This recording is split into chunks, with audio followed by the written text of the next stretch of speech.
Todas las estructuras funcionan alrededor del concepto de causa y efecto. Esto sucedió porque nuestros cerebros evolucionaron para entender el mundo de esta manera. Porque al evolucionar fuimos pensando, si hay esta situación, por ejemplo, hay fuego en un lugar, luego ese fuego quema. Como ves, hay una causa, que es el fuego, y un efecto que quema. Pero también puede ser que hay fuego y cocina carne o cocina alimentos y eso les hace más digeribles y con un mejor sabor.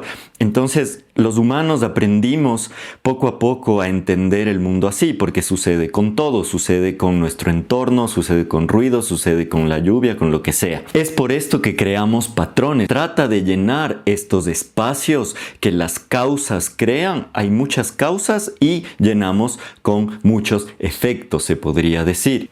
Entonces, más allá de que solo sea algo muy conceptual, esto de hay fuego y me quema, se transformó en una historia. Es una historia donde hay un elemento, como un dragón, por ejemplo, que bota fuego y ese es el dragón que debemos vencer y entender el por qué logra lanzar fuego. Entonces, muchas mitologías están basadas en esa historia. Se hizo un estudio en donde incluso las formas más abstractas generaban historias en el cerebro de los niños. Les mostraban a niños triángulos y círculos, por ejemplo, y les ponían muy cerca y los niños asociaban que el triángulo le quiere atacar al círculo. Incluso en ese nivel se creaban historias. Entonces todos nosotros todo el tiempo estamos haciendo esto. ¿Cómo puedes darte cuenta cuando alguien no encuentra una solución a un problema que no tiene mucha explicación? Ahí viene la historia. Ahora se da con los ovnis o con el viaje a la luna. Hay muchas teorías de conspiración. Todo eso son historias. Estas historias se dan porque a veces hay muchos efectos para muy pocas causas o muchas causas para muy pocos efectos. Ese es el juego. Entonces tú como escritor, como guionista, puedes manipular esa forma en la que entregas esa información. Entonces un ejemplo sería la película The Usual Suspects, por ejemplo, donde se da poco a poco información. Eso sería que se van dando poco a poco efectos, ¿no es cierto? Se dice, hubo este crimen, esto es lo que pasó y luego vamos viendo las entrevistas. Nuestro cerebro de espectador va llenando esos huecos. Entonces lo que le hace divertida a esa historia es que nosotros llenamos la información que no se está dando. Lo mismo pasa en una película como Memento de Christopher Nolan.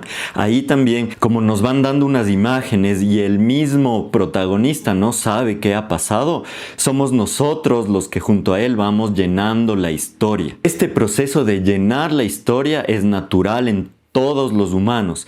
Eso quiere decir que todos los espectadores lo van a hacer y por eso tú tienes que equilibrar la forma en la que entregas estas causas y efectos. En películas que son muy predecibles se vuelven aburridas porque el espectador ya sabe lo que va a pasar, sobre todo en audiencias modernas que ya están acostumbrados a muchísimas historias. También pasa al revés, si les das muy poca información, eso es lo que sucede en películas que les llaman aburridas o que son lentas. Eso lo que está pasando es que como nos dan tan poca información, llegamos hasta un punto en el que nosotros podemos llenar, pero ya después nos confundimos, dejamos de tener interés en llenar estos huecos. Entonces puede ser que un espectador más sofisticado que está acostumbrado a ver películas de este tipo sepa cómo llenar esos huecos y tenga más imaginación, es una persona más creativa.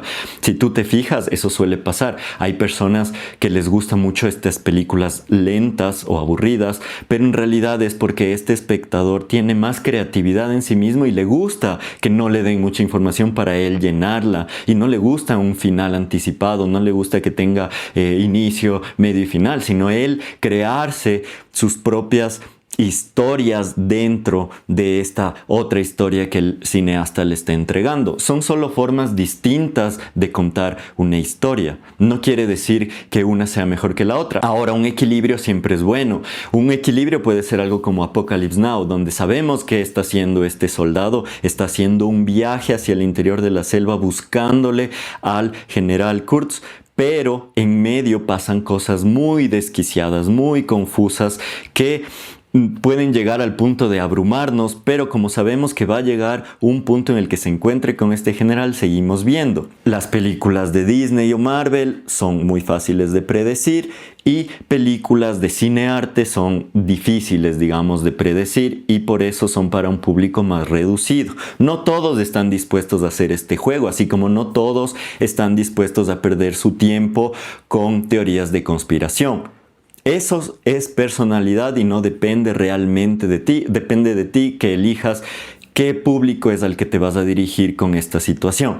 Entonces, la causa y el efecto, para realizar ejercicios de esto solo tienes que pensar que si es que son capaces las personas de crearse historias solo con un triángulo y un círculo, tú empieces a armar con qué cosas random al azar puedes crear historias. Entonces puedes elegir papeles donde solo eliges acciones o pedazos de historias, pedazos de escenas. Les empiezas a poner en tarjetas y les desordenas, que es como el método que usa David Lynch, y empiezas en tu cabeza a crearte tu propia historia que no necesariamente debe tener una estructura causa-efecto clásica. Puede ser que es una causa-efecto conceptual, puede ser que es una causa-efecto basado en el tema, puede ser que es basado en el personaje, como tú quieras. Toma en cuenta que siempre, si quieres que sea atractivo para la mayoría del público, les tienes que dar la misma cantidad de causas y la misma cantidad de efectos. Piénsalo de una forma como, si pasa esto, en consecuencia va a pasar esto otro. Por ejemplo, si es que hay una casa quemándose y eso muestras en la imagen y en la siguiente imagen muestras unos bomberos, es muy predecible. Pero si muestras una casa quemándose y una persona corriendo alrededor en un plano muy amplio, como pasa en El espejo de Tarkovsky, ya se crea una especie de magia donde tú tienes que llenar el espacio de qué es lo que está pasando y por qué se está quemando esta casa. Luego, tienes que entender también que toda una película es una causa-efecto. En su estructura total, por ejemplo en Tiburón, ¿van a matar o no al tiburón? ¿O el tiburón va a seguir vivo y matando gente? Entonces estamos en esta aventura que va a ir por escenas, pero en cada escena de Tiburón hay distintas causas y efectos. Por ejemplo, al inicio no sabemos si es que esta persona que es experta en tiburones va a ayudarle al sheriff.